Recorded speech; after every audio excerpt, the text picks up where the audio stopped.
If you are feeling the strain of balancing a demanding career while maintaining a healthy relationship, or if your family life seems to be taking a backseat to your professional goals and career, this episode is just for you. I am thrilled to introduce you to today's guest, James Preece, a renowned dating and relationship coach with decades of experience helping couples reconnect and thrive. James will be sharing expert advice on keeping the spark alive in your relationship, no matter how busy life gets. We'll be diving into the importance of communication, the value of regular date nights, and practical ways to prioritize your relationship while juggling work, children, and everything in between. By the end of this episode, you'll have actionable strategies to create a more harmonious and fulfilling relationship. If you are new to this show, a warm welcome. And if you are already listening to us every Wednesday, make sure that you click the subscribe button so that you can receive our updates and hear our latest episodes. James, I am so excited to have you on the show today to talk about relationships, marriage, dating, love in general. What a hot topic! It is. I'm very blessed to do this for a living. Indeed. May I ask what compelled you to decide to work with love as a domain? Great question. Well, the short version of this is about 20 years ago, I used to be an actor and I ended up gate crashing a huge singles party in London. And I had a good friend there who was working and she gave me a t shirt. I put the t shirt on, I pretended I was one of the hosts there. And I found that all my actor skills were very transferable: confidence, body language, conversation, and it worked so well. And I was doing lots of dating at the time too, so it really helped. And I started working for lots of different singles events companies. But then I met my wife and I wasn't allowed to do any more dating. But then some of the guests started paying me to teach them all the things that I knew myself. And it grew from there. And over the years, I have helped thousands of people all around the world. And I feel very privileged to be able to do that. How wonderful. I love that introduction. Well, let's dive straight in. Marriage and relationships are not easy, are they? They're a work in progress. Yes, they are. So I was hoping that we could dive into how can, say, a power couple, for example, optimize their relationship when they each have so little time to give to the relationship. So let's think about this archetype of a couple where both parents are working. There is a family, maybe one, two children, and very little time, both career driven, both working quite intensely. How do you make that work? There's two parts to my advice there. First of all, you mentioned they've got a family. And I believe that the children should be the priority regardless of any relationship because they're the ones that you're going to affect if you have a bad relationship. So look after your children, prioritize them first, make sure that they feel important and special.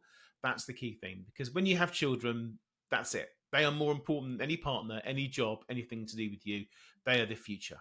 So when you've got that settled, make time for your partner and prioritize is the simple way to do this. We spoke on my podcast about date nights. It's so important you don't neglect each other. This is what happens when you have children, when you have a serious job, you forget your partner, you take them for granted. I believe that dating should never stop. Even when you're married in a long term relationship, dating should continue all the way through. We're always evolving, we're always different people, and we are working to become closer and closer. So, schedule regular date nights, first of all, once a week. Do something small, go to the cinema, go for a nice meal. If you can't do that, you're so busy, then have a picnic together. Go and get a takeaway, order in, make 1 hour a week. Anyone can fit that in. That's so important. But never forget that they've also got their own problems in life as well. They've got Mm. their own life. They're a power couple. So don't bring home work if possible. Don't talk about work. Talk about yourselves. And no one wants to talk about work all day long. And that's the trouble when you've got two very successful people. They want to offload and unwind. But I think a partnership is not about unwinding and just telling them about all the problems and the stress that you've had. Make them Mm. feel special and important. That's my initial advice there. And James, you are known as the dating guru. So, of course, the question I want to ask you is how does one continue to date their wives or husband? And you've touched upon that a little bit now in your answer, but Yeah. I really love this concept that you can be in a marriage or in a committed relationship and Hmm. continue to date your partner. So how does Yeah. one do that? How do you date your husband Yeah. or your wife? It's being all the things that you want to be in the partner. So if you want a partner to be kind, looking after you, and supportive, and a good listener and fun, you've got to be those things to start with. It's true of any partnership. You've got to be those things. If you're boring and dull and don't do anything, then why would someone want to spend time with you? You've got to continue to date and realizing that you're two people and communication is the key to everything. Have regular conversations. Don't bottle things up. Arguments are perfectly normal in any relationship. I don't believe that they're a problem. They're a way of just letting someone know that you're not happy and finding a solution. If you bottle things up and don't let them know when something's bothering you, that's a whole different problem. So if Mm, something's annoying you, just express it in a nice, kind, clear way. But dating is always about realizing that that person is important to you and prioritizing them in your life. Never being too busy. Yes, life will get in the way sometimes, but you have to make sure that you always do that and you make time, make them feel special. And it's not about spending loads of money on them, buying expensive gifts or booking hotels every other weekend. It's about doing the small things. Doing the washing up is enough sometimes. Doing kind things is showing them that they are the most important thing to you and constantly demonstrating it. And I think humor is a big part of that as well when it comes to dating. And you have to make it fun. So many people have boring marriages because things have got stale. Keep things fun, keep things exciting. I pride myself on being someone that sees the fun side of most things in life. And yeah. that's usually a good thing. But make sure that every experience you have with them is a positive one. And it won't always be, but do your best 80% of the time, and then the rest will just follow. Can we talk about intimacy? Yeah. Hmm. Go One for of it. the things that I hear most often from my busy executives, busy corporate professionals is that by the time I've gotten home, if I was lucky enough to put the kids to bed and then I hop back on my laptop after the kids have gone to bed to catch up on work and then I do all my personal admin, by that point, when I get to bed, I'm absolutely exhausted. And the last thing I want to do, as much as I love my partner, is sex, because at this point Yeah. I'm just crashing on the sofa or on the bed, completely depleted, thinking about how little time I have left before the alarm Yeah. clock goes off. How does one work around that? What's your experience with this, James? It's very difficult, particularly with young children who are constantly waking up and don't sleep very well. So that's a problem I've had in my life, that my kids don't sleep and they're always awake, always calling. So it's really hard to start anything spontaneously because you never know when you might be interrupted. I do believe in some degree of scheduling. And it's not the most romantic thing to say, but if you're having a trouble with fitting things in the diary, you focus. You have an evening where maybe you're getting a babysitter, the kids go to somewhere, fit in what you can. There is no reason if you've got a day off to go and wait till the evening. You can have fun during the day, can't you? On the sofa, on the floor, in the garden, if it's secluded, it doesn't matter. It does not need to be a certain routine where you're always going to be at a certain time in a certain place in a certain position. So variety is important, but if you have to, schedule some time. And quite often, what I see is people are very stressed out, and therefore you need something before this, almost like the foreplay, but just having a massage, having a nice glass of wine, a nice meal beforehand, so you build up to it, not just pouncing on each other and killing 5 minutes because that's all you've got. So make it a priority. But if time is poor, use every opportunity you've got when the kids are at school, when you are on a work break, when you've got a lunch break, do something together. But I think having some degree of routine is important. But if you grab 5 minutes and do something special, then make it count. And that's it. Does that help? Yeah, absolutely. I love this notion that it Yeah. doesn't have to be the nighttime, right? That we can be No. more playful and more imaginative about when we can be intimate with our partners. Yeah. Definitely. I Yeah. love the fact that when we had a conversation on your podcast just a few moments ago, you talked about how you diarized lunch or brunch with your wife Yeah. yesterday. Hmm. Can we dive into how you optimize your marriage day to day? You're very busy, you Yeah. have a thriving career. Hmm. How do you make it work for you? You find a way, and it's work-life balance. That's the secret of all this. My wife is very busy. She teaches in the evenings, so she's not always here. But during the day, there are time. And what I've learned is this had a big moment that happened to me last year that made somewhat of an epiphany overall. And I thought, you know what, I'm really striving. It wasn't quite burnout, it was something else happened to me. I was working really, really hard, thinking I want to go to America, I want to launch over there and do more events and do more TV shows over there. I had big goals. I was really excited.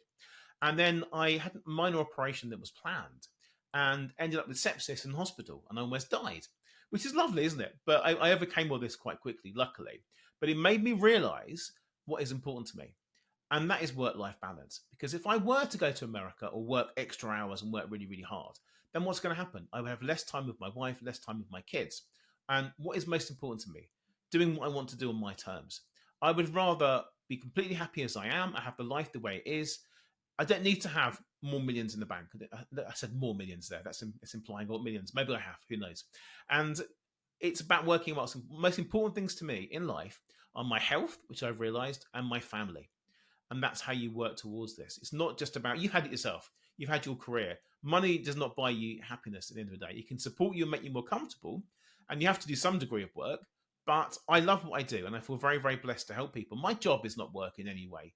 I get to have a laugh, I get to have fun. Even the podcast, everything about me is about having fun and embracing it. But the secret of all this is to find time for romance, and to do this, it is work-life balance. You make your partner feel important by working on yourself. You can't look after anybody else in your life if you're not happy in your own skin and not have your own life sorted out. And I've Mm. said this a lot on my own podcast recently, and that is that if you're on a plane, before you start to save other people, you have to put your own mask on, don't you? And that's what life's about. I have to prioritize my health and wherever I can go to the gym, eat healthily in order to provide for my family. And we talked about scheduling dates as well. We have to do that because I work my own hours. I can choose my own hours. I'm very fortunate to do that. I can block off a few hours to spend time with my wife, and so can she. Not everyone can do that. People might work a 9 to 5 and they're both working the same time. You still have to make time for this. And again, it comes down to communication. If you can't see your wife or your partner for a long time, send them a nice text. Looking forward to seeing you later. I'm missing you. Small gestures like that can really help just as much as the bigger gestures like booking holidays. And to Mm. me, I think it's really important to fit things in. Seeing family, seeing friends, seeing your partner. I have once a week a meeting with my brother. He comes to see me, or I go to see him. He usually comes to see me. And we sit by the pond in my village for a couple of hours. We drink coffee and we talk nonsense and we discuss business ideas. And that is how I grow. I get to vent about things to him, he gets to vent to me, and we both embrace what we're up to, and we can inspire each other in different ways. That's an important priority to me as well to fit that in. Then I'm not telling my wife all my problems. I'm not telling my friends. I'm offloading on him. And he understands these better than most people, but we do it in a fun way. And I see my Mm. friend trying to fit. I'm seeing my friend today, right after this. I'm going off for lunch with my friend before my next client. Haven't seen him for ages, but I'm prioritizing that. I thought that's important. Prioritize the things in life that are important to you, whether it's dating, whether it's friends, whether it's going to the gym. Do these things.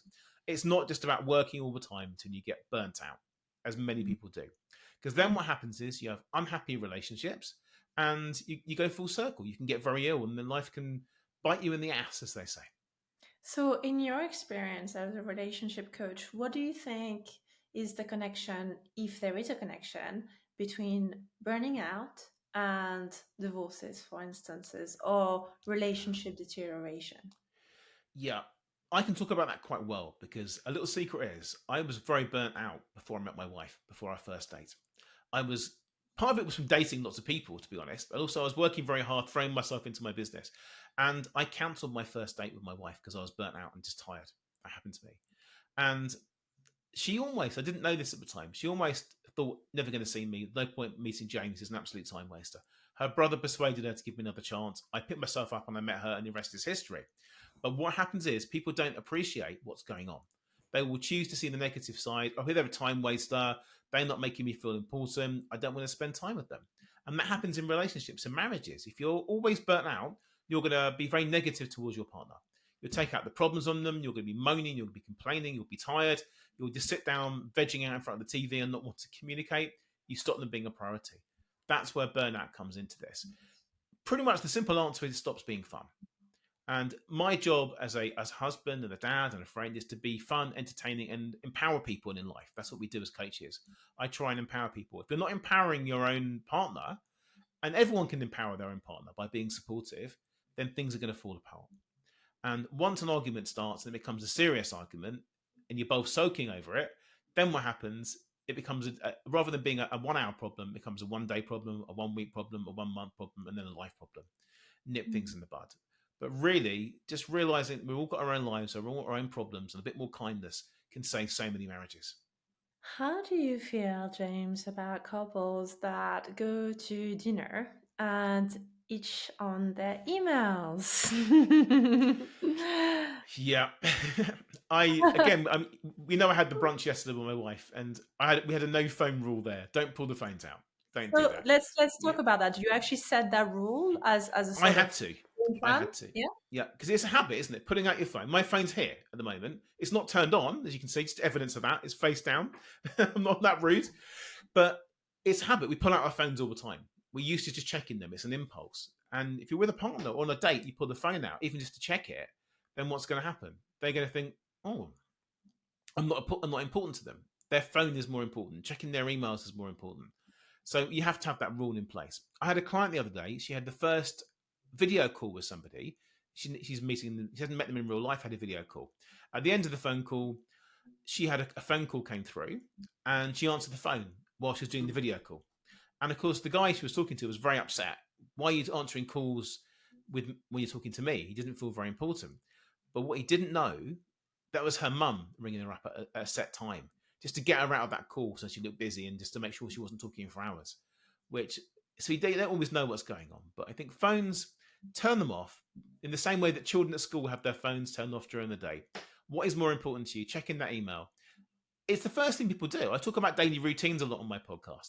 And that people ask me my daily routine. What is the first thing I do when I wake up? Check my phone. And it's a terrible habit, and I want to get out of it, which is why I'm calling myself out on this right now. But what we do that, we look, have you got any emails, any new clients, anyone want me? But of course, if that's 6:30 in the morning, your whole day is ruined if you get a bad email that comes through. And you'll take that out on your partner, take that out on your children. If it's good news, maybe the opposite, but you have to balance it. But I think phones have no place in romance other than communication when you're not together. Hmm. Great point.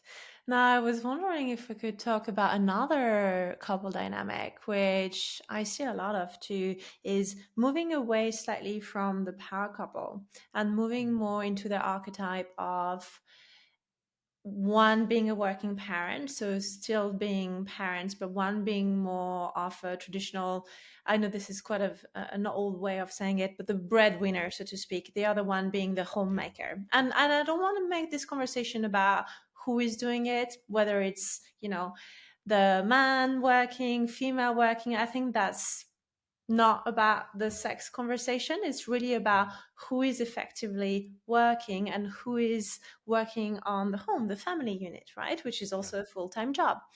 What I see most often is that the person working in their corporate career says, "Oh, I feel all this pressure financially. I don't have time. I feel that I'm constantly guilty because I should be at home. When I'm home, I feel like I should be at work. When I'm at work, I feel like I should be at home." So I'm completely torn between the two. I Mm. don't feel like I'm a good enough mom or good enough dad because I'm always working, but I'm providing for the family. And then I also hear in hypnotherapy or in coaching the partner that stays at home, the homemaker that goes, "Well, I don't see my partner because he or she's always working. I'm frustrated because I'm often alone with the children and shouldering all the home building chores, and that can be very intense sometimes." Mm. And I often see huge conflict arise in this type of marriage Yeah. setup. How do you guide a relationship through that? And how can you restore that guilt, that frustration, and that imbalance in a relationship? Yeah, I do see this a lot, and it comes down to resentment. One person thinks they've got it easier than the others. That's what That's happens. right. Indeed. Yeah, Absolutely spot on. that's it. So it's communication again and showing appreciation for what they do. It's not a battle. You're not competing against each other. To who's the biggest provider? Who's looking after the kids more? Who's making them happier? Who's bringing in the most money? It's not about that. It's about appreciation. I appreciate what you're doing, and I'm very thankful for it. That's it. And tell people this regularly. I've learned this myself because I used to go into London, have the clients, always really busy. Now I'm very lucky that I can work from home remotely. It's great. But my wife has to do all the cleaning, looking after the kids, picking them up, do the dinners and so forth. If I had to do the dishwasher in the evening, I ended up resenting it. But the balance is the saying to each other every now and again, I appreciate you. And that's enough. That's enough for me. It's enough for most people. Just showing them you're not taking them for granted. When you think someone's taking you for granted, or you only want the money and they're spending it all, or they're going out all the time when they should be spending time with you, then you've got problems. We are allowed to have our own lives. And even though we're married or a couples are married, you've got your own lives, and that's important to remember. You don't want to spend 24/7 together anyway. That's not healthy either. And I have some clients that are okay doing that, and when they're apart, they get very anxious about it. But really, it's an ongoing support. You are a team together working on the same side, building up your relationship. And that's how it should be. You're building, you're on this, you're a team, you're united. And being more united is the secret to this. Not resentment, just realizing you're doing it for the same cause, which is to have a better life for you and your children.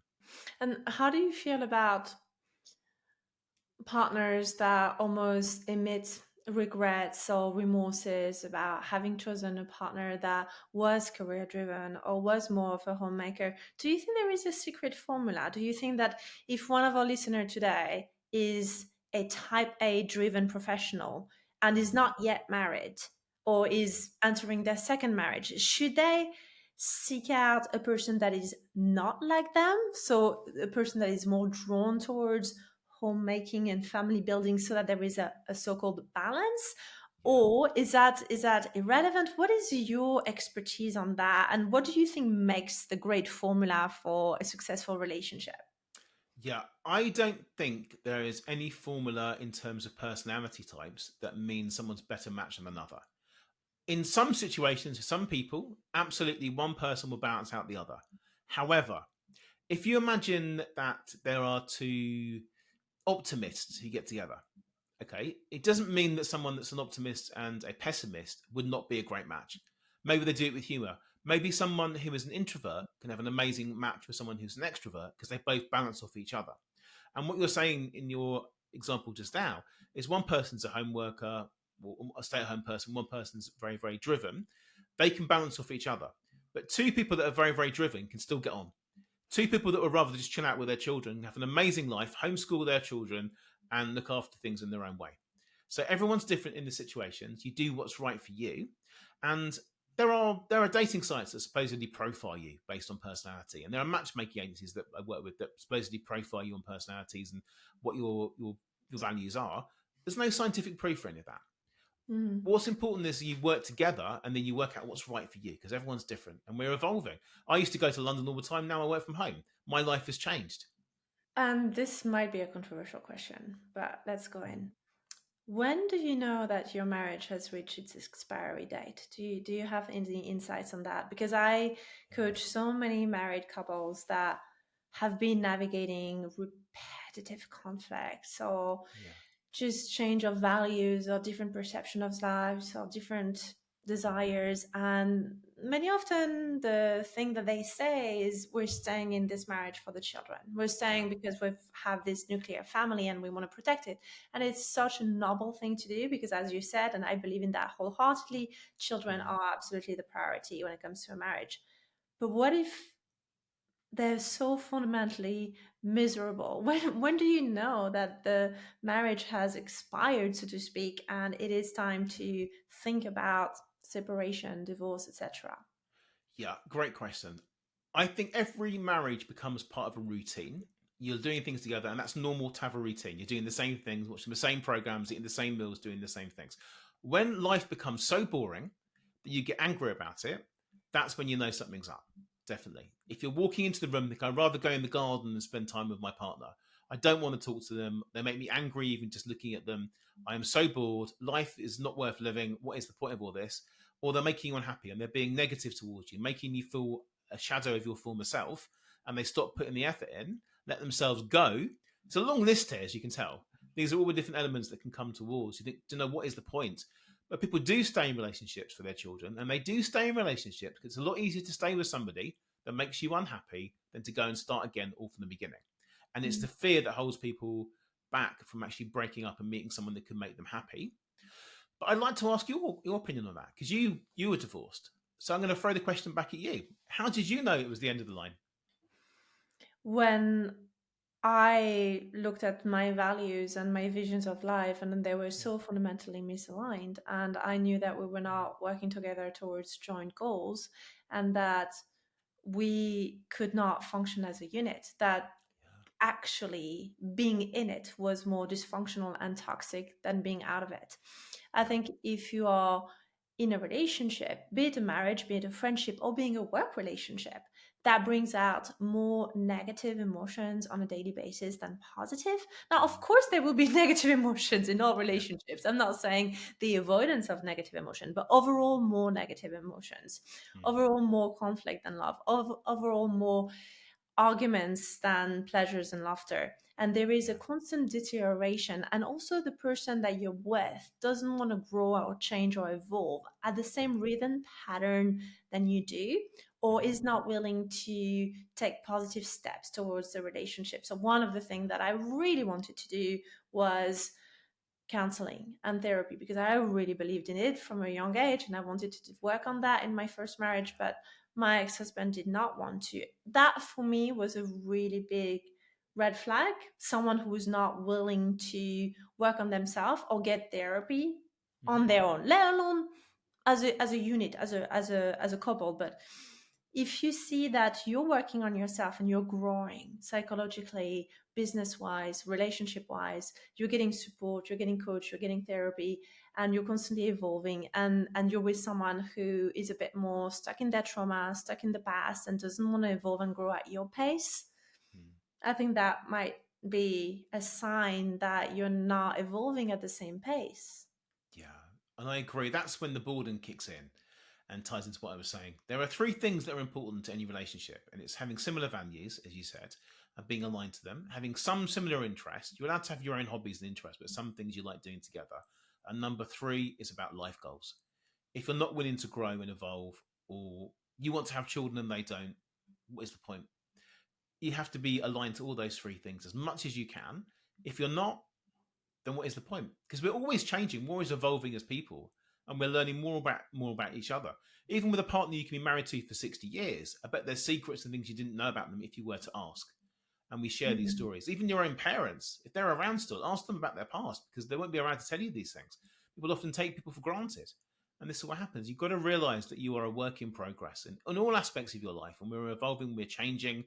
And if we don't change, life will throw things at us to make us change. Like that's what happens now. You will have a change that will force you into this. So do it because you want to do it, and then embrace your partner, and realize you're just growing together. And I think counselling is a great idea, or just regular communication and having these date nights and fitting in, making them feel like a priority.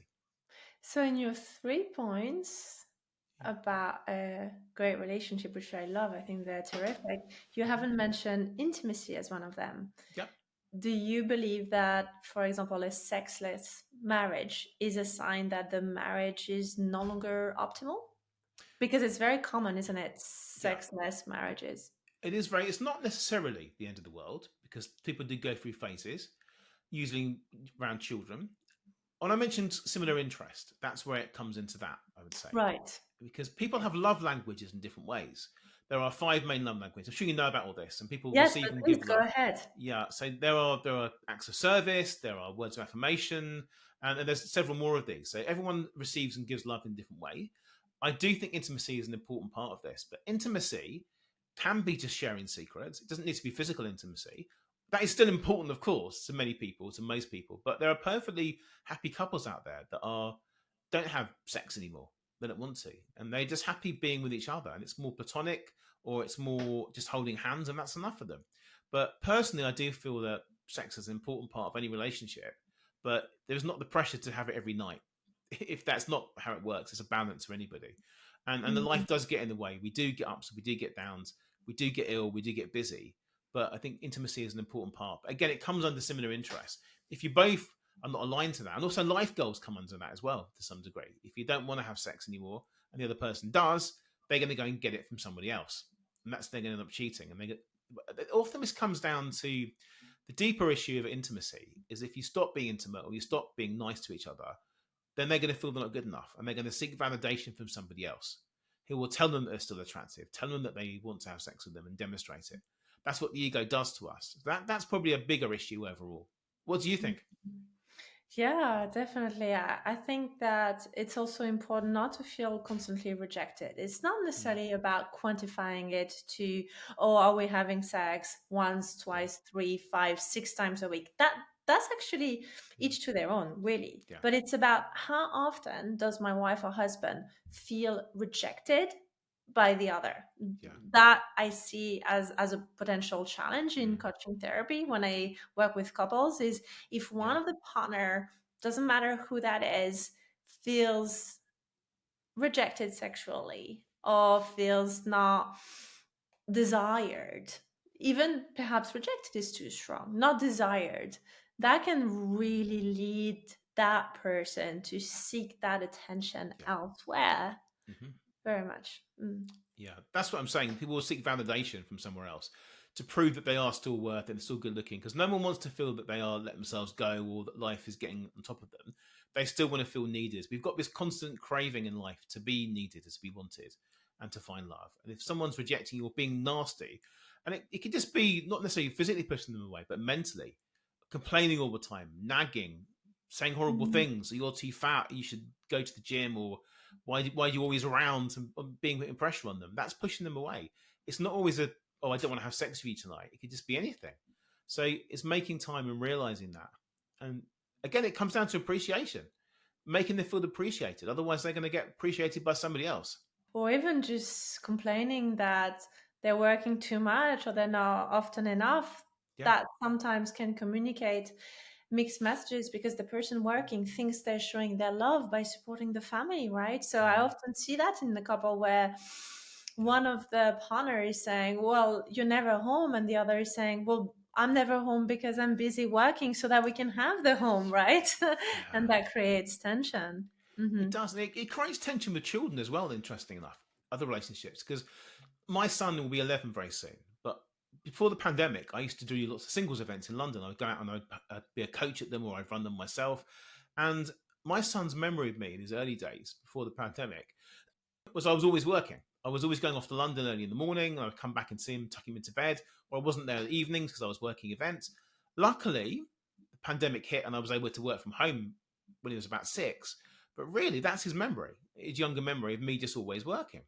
It wasn't a resentment, it was just a fact that he's always working. So now, my younger one doesn't appreciate the fact that I'm always here. He wouldn't know. It's just the way it's always been. But I'd imagine if I go away for a weekend, occasionally go away with my brother and my mum for a weekend because it's a nice way of spending time with them. Then oh, daddy's away, gives them a chance to miss you a little bit. But I think I think you've got to have the balance always, and neglecting your partner or your children is never going to be a good thing. So, what would be one small thing that one of the partner could do to rekindle that flame, to rebuild the passion a little bit? Let's say, they've drifted apart. They do want to stay in this marriage, but Hmm. it's getting awkward sometimes. Sometimes you can be in a marriage and not know how to talk to your spouse. That's very Yeah, common too, right? yeah. How does one make a first step towards saying, okay, let's work on this together, let's be a team? A really good technique you can do, and this can be a bit embarrassing to start with, but it's definitely worth doing if you want to make this work. You write them a letter telling them all Mhm. the thoughts, all the things you love about them, all the things you want to do in the future. And if you've been acting badly, apologize for that in the letter. But you don't send the letter, you read it to them. But they've got to be really quiet and accept the letter, and then they've got to read one back to you. That can be a very, very powerful thing. Write down all your emotions. So rather than just saying it initially, and because you can say the wrong thing very easily, and you don't want to rehearse the script, write everything down, clean a bit of paper, and then read it out to them. But the only rule is the person's got to listen and then say thank you at the end, and then they're going to read their letter. But remember, if you're going to read a letter, you've got to be able to listen to one as well. So it works both ways, and that can really help. That's a good way of opening up communication again without having arguments. And again, interruptions can come into this. If you start to say talk to them, they might pause and then you might try to fill the gap in. Just read the letter off straight away. That's a good Mhm. technique. It's worth a try. I love it. So you each read the letter, Yeah. you each listen and share gratitude, and then what? Is there an action step after that? How do you Yeah. implement what you've You heard? can discuss it. You discuss it and say, look, this is what I want to do. And then you put a plan together. It is planning. Mm. You've got your diary. I've got my diary. You schedule things, schedule it. We're going to make a plan. And you don't have to make massive changes there and then. No one can do that. You start off with any positive change, you make small steps. We agree that we're no longer going to shout at each other for not doing the dishwasher. We agree that once a week we're going to go for coffee and go for a walk. We at this time, and you put this in the diary so you know. It's like going to the gym. It's hard to just go to the gym and keep the system going. You have a plan, and then you write down, I'm going to go to the gym Monday, Tuesdays, and Wednesdays, which would be a terrible gym workout. Maybe one day, Monday, Wednesdays, and Fridays, you're going to go to the gym. And then alongside that, you're going to eat a bit healthier. And then you can build upon that. And when you start to see changes, you're going to want to grow. But make a few changes. I understand what you're saying. I know that doesn't make you happy. I'm going to try and stop doing it. Mm-hmm. And just reassuring them that you are going to work on this. And that's how it goes. Because we mentioned that people are constantly evolving and we're always a work in progress. But when we're just human, we're going to make mistakes.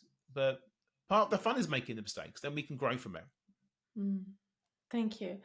Is there just one last piece of advice or strategy that you use in your marriage, which you know has contributed to staying and being in a happy marriage, which you think our audience could use? I think space is an important thing to some degree. Space. Space, yeah. Allowing your partner to have their friends, their own interest, and to go off and do that and not get jealous if they're doing that. Because then they have the chance to miss you. And that happens a lot. People often forget. If you're on top of each other all the time and working from home, then you're not going to miss them. There's no opportunity to reflect on it. But by being away from them, then you're going to have a bit of time to think, oh, I can't wait to see them. And then that takeaway in the evening you have every week will be more special because you're going to have more time together to go and do it. So I think allowing them the space and creating space in your own life. Now, of course, the opposite of this is people that work all the time and they are burnt out from working all the time. Then making more space isn't going to help. Then you make them a priority and you book things in. So it depends on what your life is like because everyone's different to the balance of it. Maybe you need to cross some things out of your diary to make space for that person. But space is the secret, either to make space for them or to give them the space to go off and do things on their own so that they miss you. Yeah, I think making space for them, particularly if you're a high achieving professional, is one to bear in mind. Is there a small way to make space when all you have is a few minutes? A phone call. Yeah. A phone call. That's it. Or I'm thinking of you, a text, a phone call. Or go on Amazon, order them a little present, order them a book that's going to turn up if you're not going to be around for a few days. Look, I'm not saying you have to send flowers, but a book or a DVD or saying, I was watching this thinking of you. Just let them know that you're thinking about them and that you're important to them. A favourite bar of chocolate. Just something cheap, send it in the post if you're not with them. If it's going to be a couple of days that you're away. Or if you're not going to see them for a day or you're working all day long, just order them a Just Eat, order them a takeaway. Do something if you can. But make them know all the time that you're constantly thinking about them and just reassure them. If it's a complete surprise, that's going to be a great gift. I had that once. My brother sent me and my wife some chocolate and some Ben & Jerry's ice cream had delivered to us as a random thing. So that's a nice, kind gesture, wasn't it, to do that? We weren't expecting it. The doorbell rings. There's some ice cream. What is better in life than that? It's a great technique, and it's not mine, it's his. So I'm going to pass that one on to anyone that's listening. Well, then you just have to incur the cost of a PT session to burn off the calories. So it You may do as well. You do. Maybe it may or may not be a gift. it depends how many ice creams you're going to have, doesn't it? I think, yeah. My wife eats more than I do when it comes to a tub of ice cream. That's a good thing. Oh, great. Well, thank you so much. How can our audience connect to your world, James? Wonderful. Well, there's different ways you can do that. I've got my own podcast called the Love Machine Podcast, which you kindly guested on recently. I have got my website, which is jamespreece.com. You can go on there, get my free Your Soulmate is Waiting for You ebook on there if you'd like to have that as a free gift to you. I have got my datingacademy.co.uk, which is a new platform for singles to go and meet each other. And I'm on Instagram under James Preece Coaching. Do reach out, follow me, and say hi. Wonderful. We'll do that. Thanks for your time and can't wait to connect with you in another way soon after our podcast swaps, which was wonderful. Thank you so much. It's been a pleasure talking to you as always. Likewise. Take care. Bye now. Thank you for spending your time with me today and listening to this episode. Remember to subscribe so that you can receive weekly updates. And if today's message resonated with you, please remember to share it with a friend, a colleague, or a loved one who could really benefit from this episode.